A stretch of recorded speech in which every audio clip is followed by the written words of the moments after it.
if headphones have effort put behind them, I can generally appreciate them, even if they're not my taste.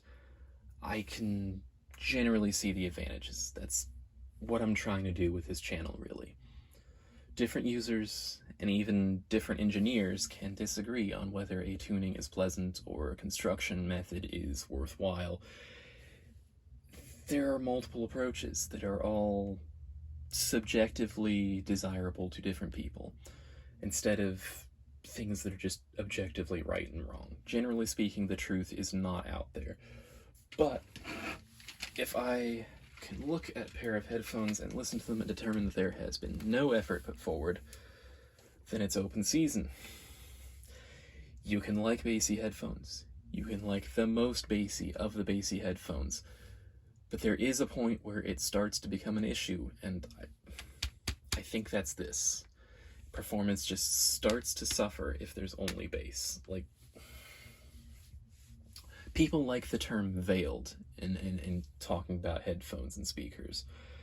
These are not veiled, these are toweled. It sounds like there is a folded towel between the driver and my ear. I can't believe it. It's like they started putting the sound into a confined space, and somehow they ran out of room before they got to the treble. I can't believe how appropriate the word claustrophobic is here. There's almost pressure from sound being forced into a confined space. I mean, that's not how it works, but that's what it sounds like, and I don't know how. Anyway, as you can probably guess, there's no treble. The mid-range, I don't have a frequency response graph for these, but I'm pretty sure the mid-range is a direct diagonal line downward. There's a lot of lower mid-range, and when you get to the treble, there's almost nothing. Guitar solos really suffer pretty badly through these things, because there's just no detail where the guitars live. The bass is excessive.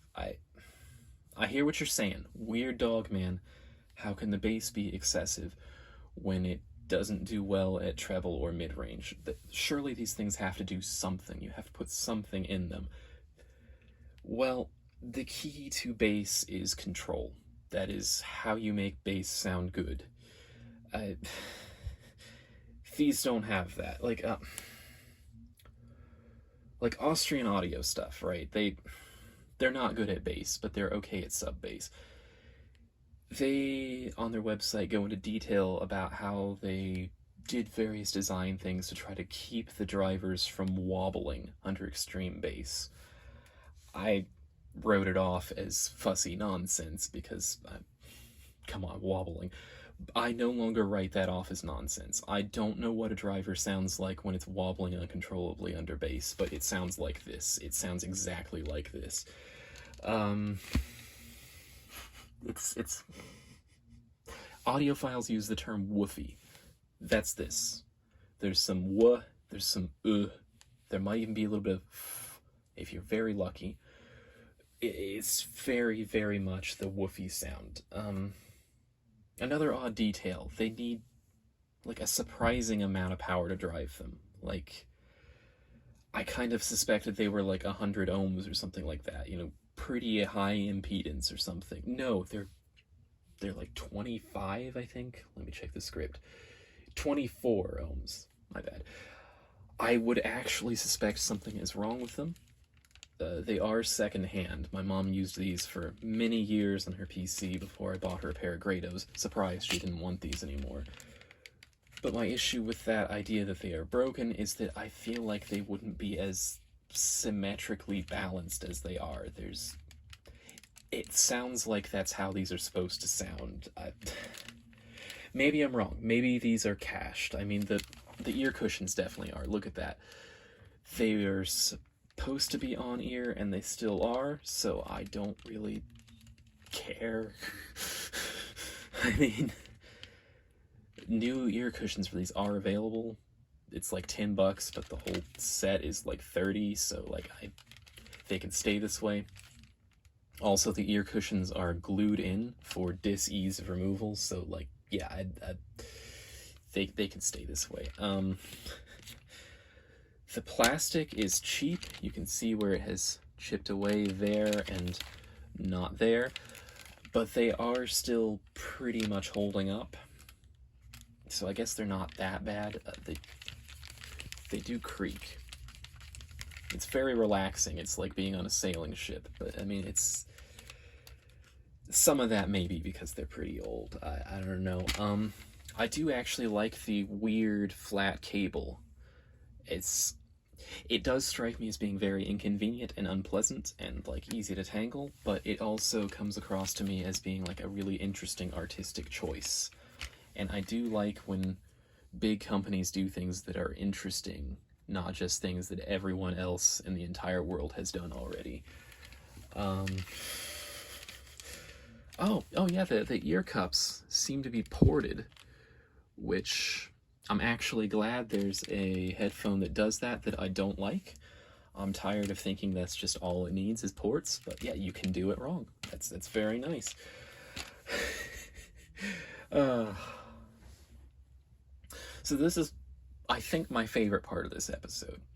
The part that I'm most excited about. It's completely outside of my normal bounds. It's math. Because, like, I gotta talk about this freaking model number. If you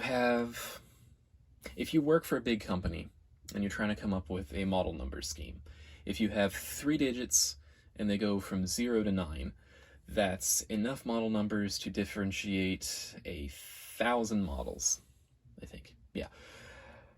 If you add letters to that, not even like capital and lowercase, but just like English alphabet to it, you bring that up to 36 options per character instead of 10, which, if my math is right, and it's probably not, that's somewhere in the neighborhood of 46,000 different possibilities without repeating. Count this freaking model number. That is 8 digits alphanumeric. Why does it have to be such a long model number? When I Google these things, it comes up with sometimes an AP suffix, which if I put it on there and do an image search, it comes up with this exact thing with this exact model number written on it. So it may actually be a 10-digit alphanumeric sequence. I'm pretty sure everything Sony makes could still have the MDR prefix and just the, 5 to 7 extra digits after that alphanumeric, and there would not be any repeats. Like, I don't understand why they did this. Like, if it was spark plugs, I'd understand, because, like, you know, there'll be like 4 or maybe 10 options on some of them, regardless of like being letters or combinations of letters and stuff like that. But like, how is this necessary? I'm tired of... I wouldn't care. I'm just tired of typing this number in and like trying to like think of saying it. I just realized I'm gonna have to type it again for the freaking video title. I'm not excited about that. Look, Sony does a good job in this field. Like, they do some good work. This is not it. That's actually one of my main pet peeves, really, is when I know that a company can do good work, when they have the in-house teams to tune these things and design them and have them be good. Because, like, as far as I can tell, tuning is not done on a unit-by-unit basis on any of these things that I see. All you have to do is design them right once. You just have to tune them properly once. Just spend that extra week making them good. And then send them off to some horrible factory and make 1 billion of them. I don't care. You just put the effort forth.